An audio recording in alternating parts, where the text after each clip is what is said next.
तो हमारा आज का मिशन ज्योतिष के एक ऐसे डरावने और अक्सर गलत समझे जाने वाले विषय की गहराई में उतरना है जिसे लोग एक श्राप मान लेते हैं, शनि चंद्र युति, जिसे आम भाषा में विष योग कहा जाता है। विष योग नाम ही काफी भारी है। हाँ, तो चंद्रमा मन है, भावना है और पोषण का प्रतीक है, बिल्कुल एक ग्लास शुद्ध दूध की तरह।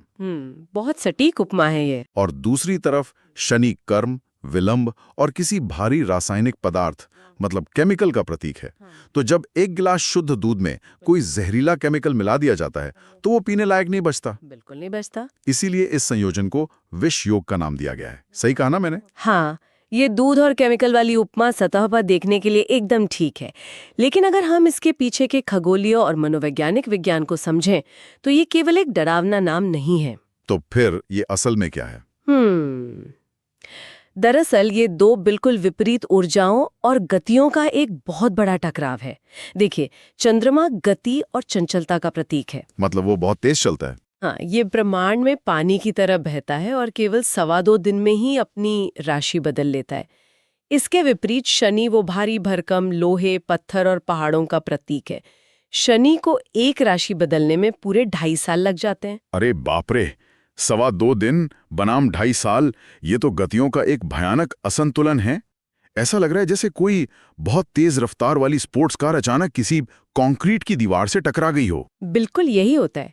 जब ये चंचल तेज बहने वाला पानी यानी चंद्रमा शनि जैसे विशाल और स्थिर पहाड़ से टकराता है तो पानी का बहाव पूरी तरह रुक जाता है। पानी ठहर जाता है। हाँ, वो एक जगह ठहर कर सड़ने लगता है। ज्योतिष में चंद्रमा सिर्फ एक ग्रह नहीं है, ये सीधा मन और माता का कारक है। माता का कारक मतलब ये सीधा हमारे जन्म देने वाली माँ से जुड़ा है? जी, यानी ये इंसान के सोचने के तरीके और उससे मिलने वाले भावनात्मक पोषण को दर्शाता है। वहीं शनि जो है वो दुख, विरक्ति, कठोर वास्तविकता और बुढ़ापे का कारक है। तो जब ये दोनों एक साथ मिलते हैं तब क्या होता है? जब ये दोनों एक साथ एक ही घर में बैठते हैं तो इंसान के अवचेतन मन पर एक बहुत भारी दबाव आ जाता है। ऐसे लोगों का बचपन कहीं खोसा जाता है और उन्हें बहुत छोटी उम्र में ही दुनिया की कठोर सच्चाइयों का सामना करना पड़ता है। ये बात समझ आती है कि चंद्रमा माता का प्रतीक है, लेकिन शनि के साथ होने पर माता का जीवन हमेशा संघर्षपूर्ण नहीं क्यों होता है? ये एक बहुत अच्छा सवाल है। मतलब क्या शनि माता के जीवन में जानबूझकर परेशानियां खड़ी करता है? नहीं, इसे परेशानी खड़ी करना नहीं कहेंगे, बल्कि शनि उस वातावरण को अत्यधिक व्यवहारिक यानी बहुत प्रैक्टिकल बना देता है। जब चंद्रमा शनि के प्रभाव में होता है तो माता का जीवन या तो परिस्थितियों के कारण बहुत भागदौड़ भरा होता है या वे स्वभाव से ही बहुत सख्त और अनुशासन प्रिय हो जाती हैं। अच्छा, तो वो बच्चों के साथ थोड़ी स्ट्रिक्ट हो जाती हैं? हाँ, देखिए, जब एक छोटा बच्चा रोता है तो वो अपनी माँ से गले लगना और सहानुभूति चाहता है, लेकिन ऐसी माताएं अक्सर बच्चे को कठोर दुनिया के लिए तैयार करने के चक्कर में उसे वो कोमल भावनात्मक सहारा नहीं दे पाती। वो सोचती होंगी कि बच्चा रोएगा तो मजबूत बनेगा। बिल्कुल, वे सोचते हैं कि बच्चे को रोने दिया जाए ताकि वो मजबूत बने। नतीजतन वो बच्चा अपनी भावनाओं को अपने अंदर ही दबाना सीख जाता है। ये तो बहुत दुखद है। हाँ, और बड़ा होकर ऐसा इंसान परिवार के लिए सब कुछ करता है, एक बेहतरीन सेवक साबित होता है, लेकिन विडंबना ये है कि बदले में उसे प्यार के 2 शब्द भी नसीब नहीं होते। ये तो बहुत ही पीड़ादायक मनोवैज्ञानिक स्थिति है। लेकिन एक बात मुझे खटक रही है। पूछिए। अगर चंद्रमा मन है और वो शनि रूपी दुख से दब गया है तो क्या इसका मतलब ये है कि ये लोग हमेशा उदास रहते हैं? मतलब क्या ये हर समय रोते हुए या डिप्रेशन में नजर आते हैं? नहीं, ये एक बहुत बड़ी गलतफहमी है जो अक्सर लोगों को होती है। बाहर से देखने पर ये लोग बिल्कुल भी उदास नहीं लगते। सच में? असल में ये अपने चारों तरफ एक इतनी मजबूत दीवार खड़ी कर लेते हैं कि आपको लगेगा इनमें भावनाएं हैं ही नहीं। ये अपनी पीड़ा दुनिया के सामने व्यक्त करने में पूरी तरह से असमर्थ महसूस करते हैं। मतलब वो अंदर से टूट रहे होते हैं पर बाहर किसी को पता नहीं चलता। एकदम सही कि इन लोगों की सबसे बड़ी समस्या ये नहीं है कि ये दुखी हैं, बल्कि ये है कि अपना दुख किसी को समझा नहीं पाते। तो फिर इसका समाधान क्या है? इसीलिए जब इन्हें जीवन में कोई ऐसा इंसान मिल जाता है जो बिना कोई सलाह दिए, बिना कोई जजमेंट पास किए, सिर्फ चुपचाप बैठकर इनकी मन की बात सुन ले, तो इनकी 50% समस्याएं वही खत्म हो जाती हैं। वाओ, ये एक बहुत बड़ा मनोवैज्ञानिक सत्य है कि अनकही भावनाएं इंसान को अंदर ही अंदर खाती रहती हैं। और ये बात मुझे हमारे अगले बिंदु की तरफ ले जाती है, स्वास्थ्य और रिश्तों वाले बिंदु पर। हाँ, जो भावनाएं मन में दबी रहती हैं वे कहीं ना कहीं तो बाहर निकलेंगी ही। रिश्तों पे तो इसका असर बहुत गहरा होता है। ये स्थिति कुछ ऐसी लगती है जैसे एक ही घर में दो लोग रह रहे हों और दोनों अलग अलग फ्रीक्वेंसी वाले रेडियो स्टेशन सुन रहे हों। एक स्टेशन बिल्कुल नीरस और प्रैक्टिकल बातें कर रहा हो और दूसरा सिर्फ इमोशनल तराने बजा रहा हो। रिश्तों में खासकर पति पत्नी या रोमांटिक संबंधों के बीच ये रेडियो वाली उपमा सटीक बैठती है। पुरुष और स्त्री के मनोविज्ञान पर इस योग का असर बिल्कुल अलग अलग होता है। अच्छा, दोनों पर अलग असर कैसे होता है? जब किसी पुरुष की कुंडली में ये योग होता है तो वो शनि के प्रभाव में आकर भावनाओं को लेकर अत्यधिक व्यावहारिक हो जाता है। मतलब वो बस लॉजिक से सोचता है। हाँ, उसके दिमाग में ये बात बैठ जाती है कि अगर उसने अपनी पत्नी या परिवार को एक अच्छा घर दे दिया, गाड़ी दे दी और बैंक बैलेंस दे दिया तो उसने अपना प्यार साबित कर दिया। उसके लिए भौतिक सुरक्षा ही प्रेम है। और महिला के केस में? दूसरी तरफ महिला का मनोविज्ञान चंद्रमा से संचालित होता है। वो भावनात्मक जुड़ाव खोजती है। वो चाहती है कि कोई उसके साथ समय बिताए, उसकी बात सुने। इसी बुनियादी अंतर के कारण रिश्तों में एक गहरा खालीपन आ जाता है। और जब ये खालीपन और तनाव बातचीत से बाहर नहीं निकल पाता तो वो शरीर के अंदर कोई बीमारी बन जाता है। बिल्कुल, ये पूरी तरह से साइकोसोमैटिक यानी मनोदैहिक विज्ञान है।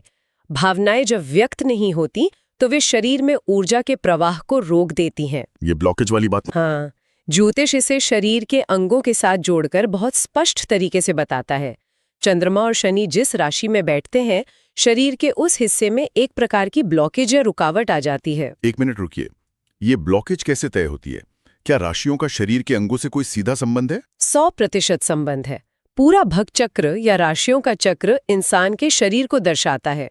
उदाहरण के लिए कर्क राशि छाती और हृदय के क्षेत्र का प्रतिनिधित्व करती है। तो अगर विष योग वहां हो तो? अगर ये विष योग कर्क राशि में बन रहा है तो उस व्यक्ति ने इतने दुख अपने सीने में दबा रखे हैं कि वो ऊर्जा शारीरिक रूप से हृदय रोग या हार्ट ब्लॉकेज का कारण बन सकती है। Oh my God.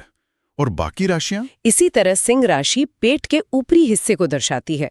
अगर ये युति वहां हो तो दबी हुई भावनाएं लिवर की समस्या या गॉल ब्लैडर में स्टोन का रूप ले लेती हैं। स्टोन मतलब पत्थर? हाँ, शनि का काम ही है चीजों को सिकोड़ना और पत्थर बना देना। ये तो शरीर के अंदर की बात हुई कि ये योग इंसान के बाहरी जीवन को भी कुंडली के 12 अलग अलग भावों के जरिए बहुत अजीबोगरीब तरीकों से प्रभावित करता है। हाँ, हर भाव की अपनी अलग कहानी है। और इसमें एक बहुत ही दिलचस्प नैरेटिव आर्क दिखाई देता है।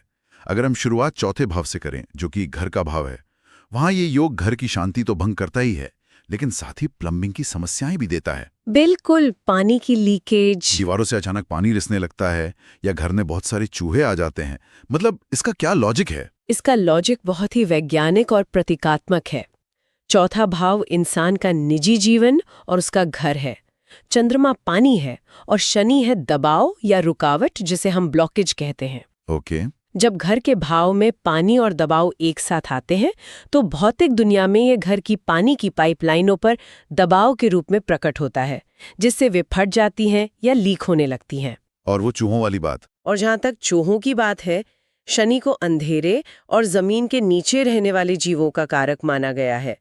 दिलचस्प बात यह है कि जैसे ही ऐसा व्यक्ति उस घर से दूर जाता है, उसकी सफलता के रास्ते खुलने लगते हैं, क्योंकि वो उस अवरुद्ध ऊर्जा के क्षेत्र से बाहर निकल जाता है। ये समझ में आता है।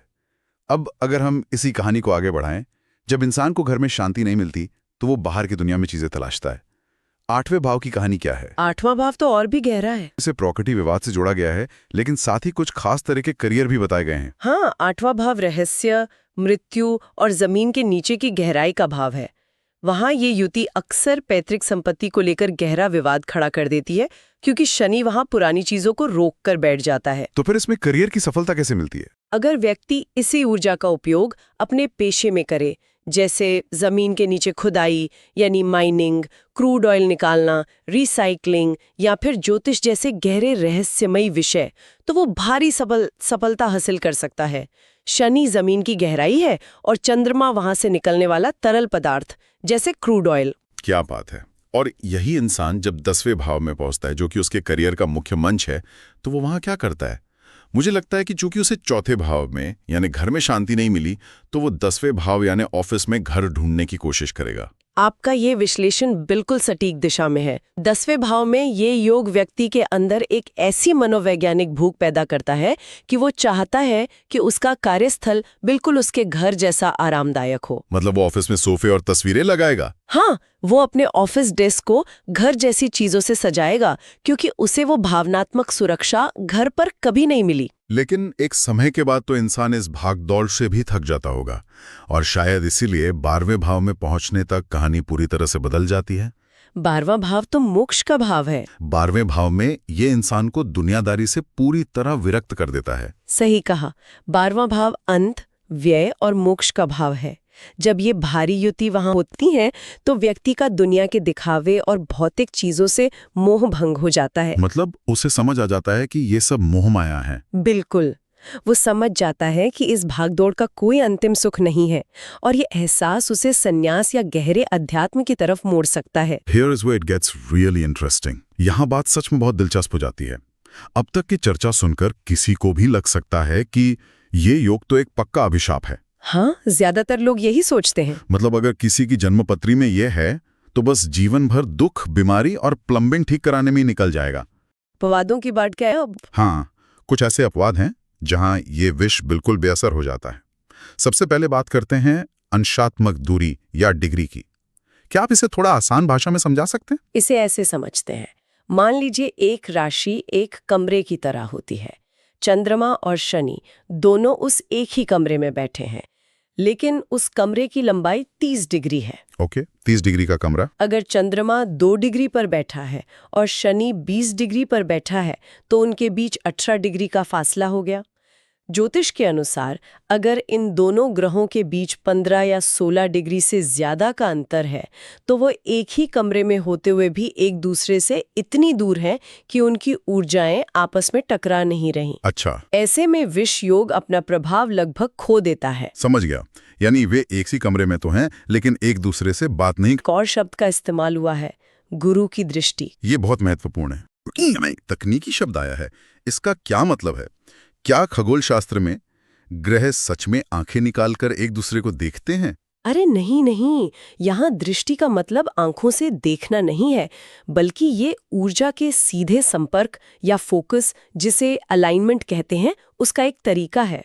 तो गुरु क्या करता है? गुरु यानी बृहस्पति, जो कि ज्ञान, विस्तार और सकारात्मकता का सबसे बड़ा स्रोत है, जब अपनी ऊर्जा को एक विशिष्ट कोण से इस शनि चंद्र युति पर केंद्रित करता है तो उसे शुभ दृष्टि कहते हैं। इससे क्या फायदा होता है? ये बिल्कुल वैसा ही है जैसे एक बहुत अंधेरे और ठंडे कमरे में अचानक एक बड़ी खिड़की खुल जाए और तेज धूप अंदर आ जाए। वो धूप कमरे की सारी सीलन और विषैलेपन को खत्म कर देती है। वाओ, ये एक बहुत ही खूबसूरत दृश्य है। ग्रहों के आपसी संबंधों को लेकर एक और बहुत ही मजेदार अवधारणा दी गई है जिसे मैं बंटी और बबली इफेक्ट कहना चाहूंगा। हाँ, ये ग्रहों की गुटबाजी है। ये दिखाता है कि ग्रह आपस में कैसे गुटबाजी करते हैं। इस विश्लेषण का मनोवैज्ञानिक पहलू बहुत दिलचस्प है। देखिए, शनि अपने आप में एक बहुत ही अनुशासित और कठोर ग्रह है कि अगर शनि अकेला सूर्य पर अपनी ऊर्जा केंद्रित करता है तो ये व्यक्ति को एक शानदार और सफल ज्योतिषी बना सकता है, क्योंकि इस विशिष्ट स्थिति में शुक्र उच्च का फल देने लगता है। एक मिनट, शुक्र उच्च का फल देने लगता है, इसका एक आम इंसान के लिए क्या मतलब है? उच्च का फल मतलब कोई भी ग्रह अपनी सर्वोच्च क्षमता यानी पीक कैपेसिटी पर काम करने लगता है। शुक्र भौतिक सुख, कला और आकर्षण का प्रतिनिधित्व करता है। तो जब शनि सूर्य को देखता है तो परोक्ष रूप से शुक्र की ऊर्जा सबसे अच्छी स्थिति में आ जाती है। अच्छा, तो ये तो अच्छी बात हुई।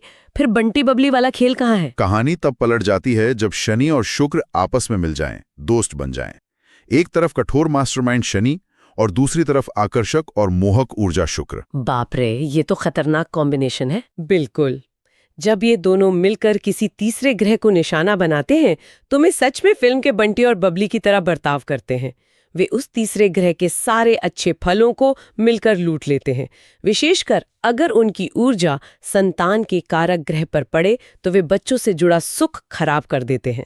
तो इसका सीधा सा मतलब ये हुआ कि हम सिर्फ एक हिस्से को देखकर पूरी तस्वीर का अंदाजा नहीं लगा सकते। एकदम सही, हमें पूरा सीन देखना पड़ता है। लेकिन जब हम इस पूरी तस्वीर को समझते हैं तो एक ऐसा पहलू सामने आता है जो दिमाग के सारे तार झकझोर देता है। हिडन पावर्स की बात कर रहे हैं। हाँ, ये विचार कि यही विषयोग, यही भारी दुख इंसान को असाधारण शक्तियों की ओर भी ले जा सकता है।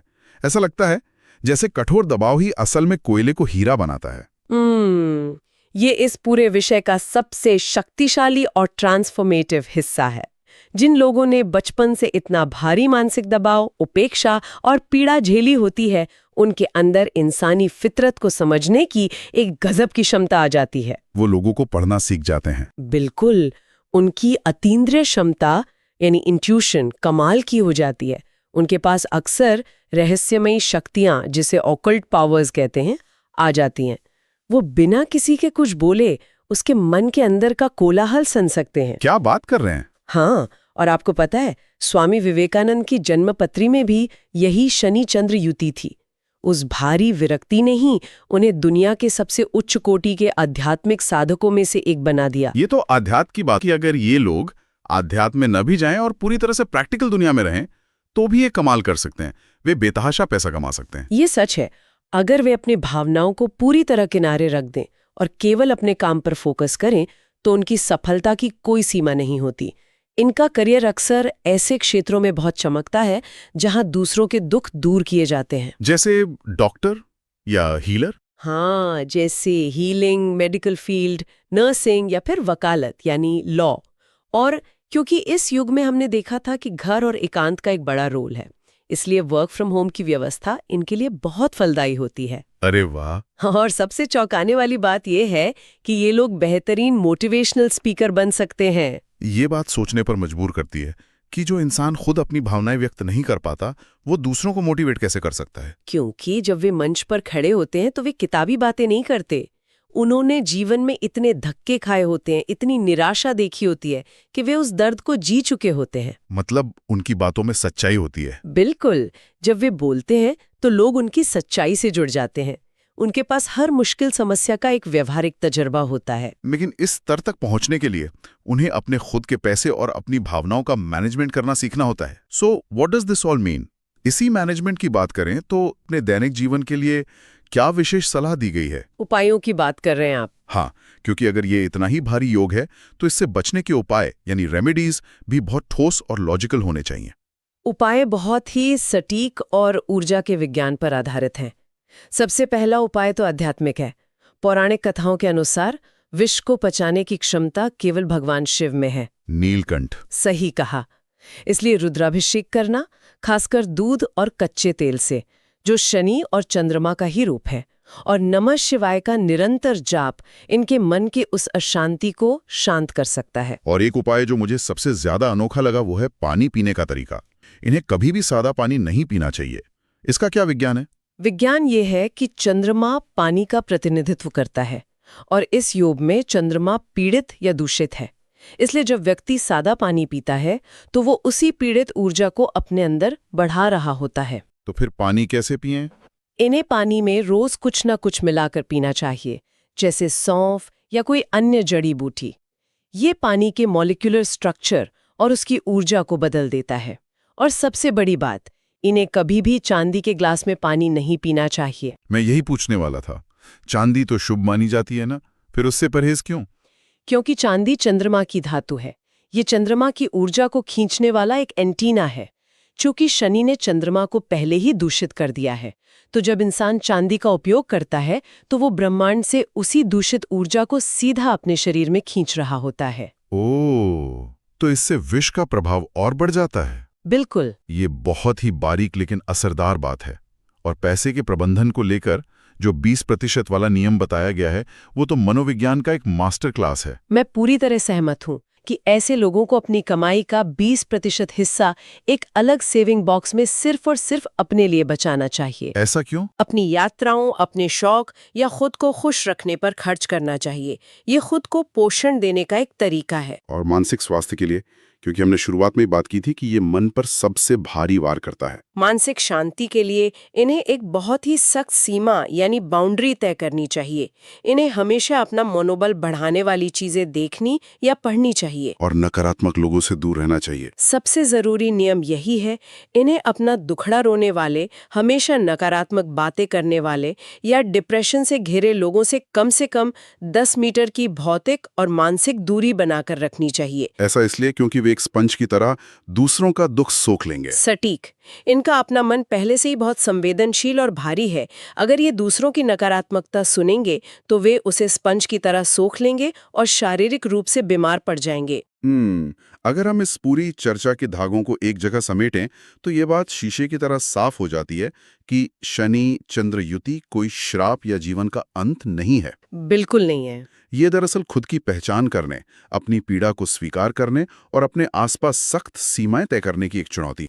ये एक अत्यंत परिवर्तनकारी ऊर्जा है। शुरुआत में मुश्किल जरूर है। शुरुआत में ये मन को गहरी पीड़ा देती है, रिश्तों में उलझन पैदा करती है। लेकिन अगर कोई व्यक्ति इस पीड़ा के पीछे के अर्थ को समझ ले तो यही ऊर्जा उसे एक बेहतरीन मार्गदर्शक, एक बहुत सफल व्यवसायी या एक उच्च कोटि का आध्यात्मिक साधक बना सकती है। ये इंसान को उस मुकाम तक ले जा सकती है जहां साधारण चेतना वाले लोग शायद कभी ना पहुंच पाएं। हम अक्सर ये मानते हैं कि हमारी जन्मपत्री या हमारे जीवन के संघर्ष कुछ ऐसी चीजें हैं जो हमारे साथ बस हो जाती हैं। हम खुद को एक पीड़ित की तरह देखते हैं। लेकिन शनि और चंद्रमा के इस गहन विश्लेषण को देखकर ये सोचने पर मजबूर होना पड़ता है कि क्या ऐसा हो सकता है कि जन्म लेने से पहले आत्माओं ने स्वयं इस भारी और दर्दनाक विन्यास को चुना हो? ये बहुत गहरी बात है। क्या किसी आत्मा ने जानबूझकर ये विषयोग इसलिए चुना ताकि उसे इंसानियत के सबसे गहरे दर्दों को समझने का एक क्रैश कोर्स मिल सके? क्या वे इस भारी पीड़ा से गुजरकर सिर्फ एक ही जीवन काल में दुनिया के लिए करुणा और सहानुभूति के सबसे बड़े स्रोत बनना चाहते थे? अगर ये सच है तो ये विषयोग कोई श्राप नहीं बल्कि ब्रह्मांड के सबसे बहादुर योद्धाओं का चुना हुआ रास्ता है। सोचने वाली बात है।